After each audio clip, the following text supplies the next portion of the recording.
Radio Laser, décompressé. Comme tous les lundis, il est temps de retrouver la chronique naturo sur Radio Laser et c'est évidemment toujours en votre compagnie Auré. Bonjour à tous.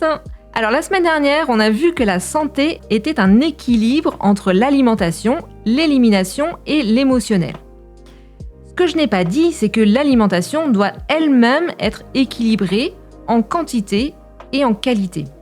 Aujourd'hui, on a tendance à manger en excès et des aliments de plus en plus de mauvaise qualité. Des aliments industriels, avec des ajouts d'exhausteurs de goût, d'arômes artificiels, de colorants, la présence de résidus de pesticides, et j'en passe et des meilleurs. Tout ça génère des toxines et des toxiques.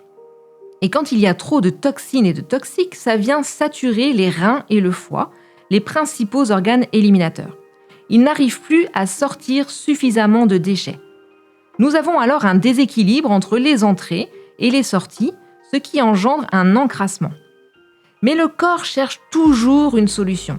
Quand il ne peut pas sortir ses poubelles par la porte, il va les sortir par la fenêtre. Il lui reste encore 2 organes éliminateurs, la peau et les poumons, ce qui va donner lieu soit à des problèmes de peau, comme des boutons, des plaques rouges, de l'eczéma par exemple, ou des affections ORL, toux, rhume, bronchite, sinusite. Ce que vous voudrez certainement faire, c'est enrayer ces symptômes en prenant un antitussif ou une crème pour faire disparaître les boutons. Mais ce faisant, vous fermez la fenêtre, vous fermez à nouveau une possibilité de sortie. C'est le début de l'encrassement des liquides corporels. On commence par le sang. L'organisme va alors chercher à faire le grand ménage qu'on appelle tempête neuro-hormonale.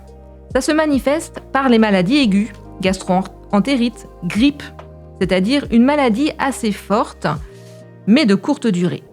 Le corps force les portes, ce sont les vomissements, les diarrhées, la fièvre.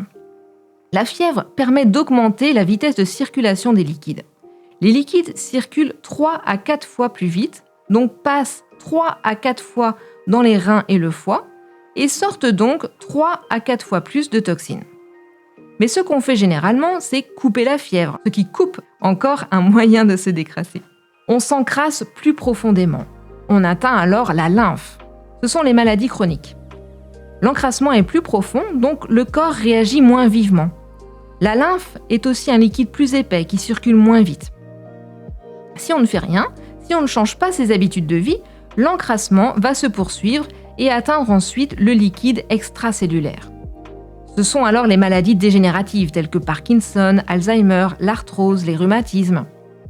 Puis on atteint le dernier niveau, le liquide intracellulaire.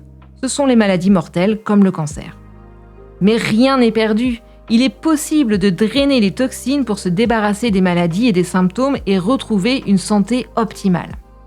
Pour résumer, comment se fabrique la maladie ? Eh bien, c'est la saturation des émonctoires les uns après les autres qui entraîne un encrassement des différents liquides du corps de plus en plus profondément. La semaine prochaine, je vais vous révéler quelles sont les 3 clés pour retrouver la santé.